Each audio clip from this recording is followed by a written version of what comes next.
In the quiet city of Providence, Rhode Island, mornings at the municipal court usually begin the same way. Traffic violators line up with tickets in their hands, some nervous, some frustrated, others just wanting to get it over with. But that morning, something different was about to happen. Something that would remind everyone in that courtroom, including Judge Frank Caprio himself, what compassion truly means. It started when a woman named Maria Lopez, a single mother of two, entered the courtroom. Her eyes looked tired, the kind of tired that comes not just from sleepless nights, but from years of holding life together with trembling hands. She clutched a folded ticket and held her younger daughter's hand, a little girl no older than 6. Her name was Isabella. Maria tried to smile, but worry pressed heavy on her face. The fine wasn't huge, $95 for parking in a no-parking zone. But for someone barely affording rent, every dollar mattered. When her name was called, she stepped forward. Judge Caprio, known for his warmth and patience, greeted her kindly. "Judge Caprio, gentle good morning, Miss Lopez. How are you today?" Maria, softly, "Good morning, Your Honor. I'm trying to be okay." "Judge Caprio, trying to be okay?" He smiled gently. "Well, we'll see what we can do to make it a little better." The courtroom chuckled lightly. But Maria didn't laugh. She was trembling, her fingers gripping the ticket like it was proof of her failures. Maria explained she had parked near the school while dropping Isabella off. Her son had been sick, and she was late for work at a cleaning job across town. In the rush, she hadn't noticed the faded yellow sign, "No parking anytime." When she came back, the ticket was already there. Judge Caprio listened quietly, nodding as she spoke. He'd heard 1,000 stories before, but there was something about Maria's voice, that mix of pride and exhaustion, that struck him. "Judge Caprio, Miss Lopez, have you ever had a ticket before?" Maria, "No, Your Honor. Never." "Judge Caprio, you said you were running late for work. What kind of work do you do?" Maria, "I clean offices at night. And sometimes houses during the day." "Judge Caprio, you're working 2 jobs?" Maria, "Yes, sir. I'm just trying to take care of my kids." Her voice cracked on that last line. She looked down, embarrassed. That's when Isabella, the little girl standing beside her, tugged on her mother's sleeve. Everyone watched as the child opened her tiny backpack and pulled out a small pink piggy bank. It was shaped like a unicorn, covered in stickers, with a few coins rattling inside. The courtroom went completely silent. Narrator. No one spoke. Not the clerk. Not the police officer by the door. Even Judge Caprio leaned forward, his expression softening. "Judge Caprio, gently, and what's that you have there, young lady?" Isabella, shy smile, "It's my savings." "Judge Caprio, your savings?" Isabella, "Yes, sir. I want to help my mom pay the ticket." The courtroom gasped quietly. Maria's eyes widened, she hadn't known her daughter was planning this. Maria, whispering, "Bella, no, sweetie, that's your birthday money." Isabella, "But you said we don't have enough, so I want to help. I don't want you to cry again." Maria covered her mouth, tears instantly filling her eyes. Judge Caprio sat back, visibly moved. He removed his glasses and rubbed the bridge of his nose, trying to compose himself. Narrator. It wasn't just a child's innocence that touched him, it was the pure, unconditional love behind it. That quiet understanding children sometimes have, even when they shouldn't need to carry such burdens. Judge Caprio, softly, "You know, Isabella, that's a very kind thing you're doing for your mom. Isabella, she works very hard. I just want her to smile." Her voice was small but strong. The entire courtroom melted.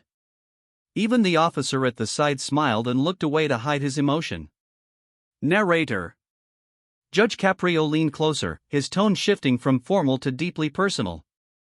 "Judge Caprio, Isabella, how much do you have in your piggy bank?"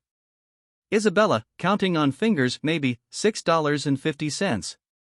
Judge Caprio, smiling, "That's a lot of money for someone your age." Isabella, "I was saving for a new coloring book. But mommy needs it more." The judge turned to Maria, his voice steady but filled with warmth. Judge Caprio, Miss Lopez, you have a very special daughter. You should be proud. Maria, wiping tears, I am, Your Honor. She's my heart. He nodded, his eyes misty. Narrator. Moments like this didn't happen every day in court. These were the moments when justice wasn't just about laws, it was about humanity.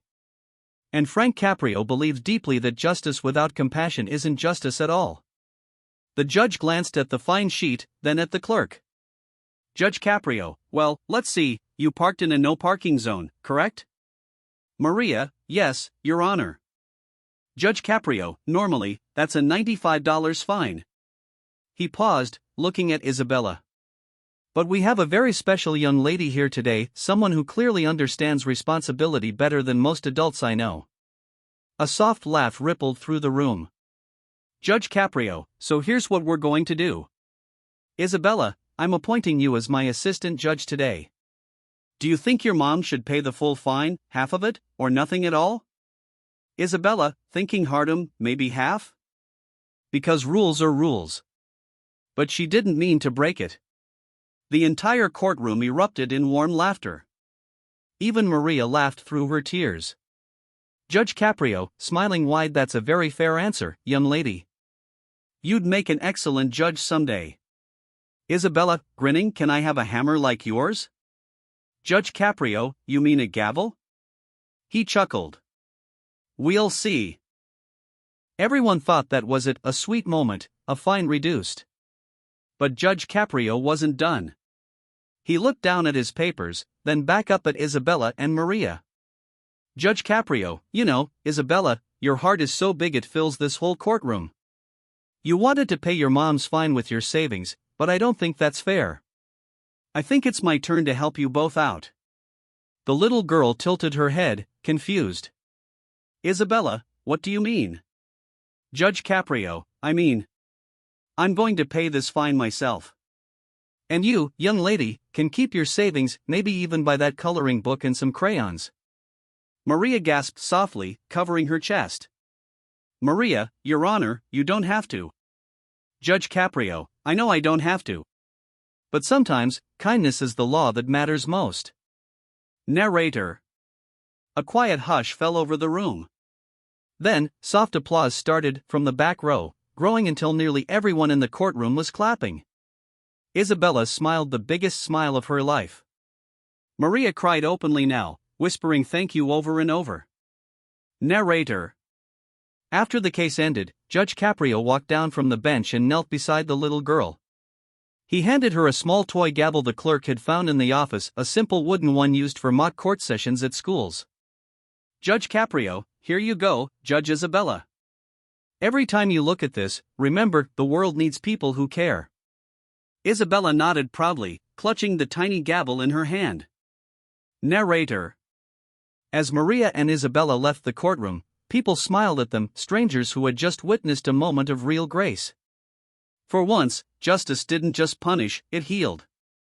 Later that day, when Judge Caprio sat back in his office, his clerk remarked, "You've been on that bench a long time, Judge, but that little girl might be the best assistant you've ever had." Caprio chuckled softly.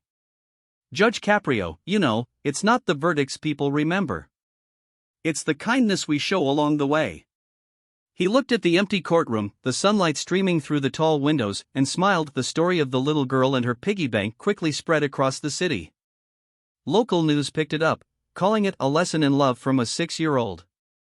People wrote letters to the court, sending donations for Isabella's future coloring books. One bakery even delivered cupcakes to Maria's house with a note that said, "Keep smiling, Providence is proud of you." And as for Isabella? She proudly told everyone she met, "I helped the judge." She even took her toy gavel to school for show and tell. When her teacher asked her what she learned that day, she said something that made the whole class quiet. Isabella, that being kind is more important than being right. Narrator, softly. Sometimes, the smallest hearts carry the biggest lessons. And on that morning in Judge Caprio's courtroom, a little girl reminded the world that compassion isn't weakness, it's strength in its purest form. Because justice without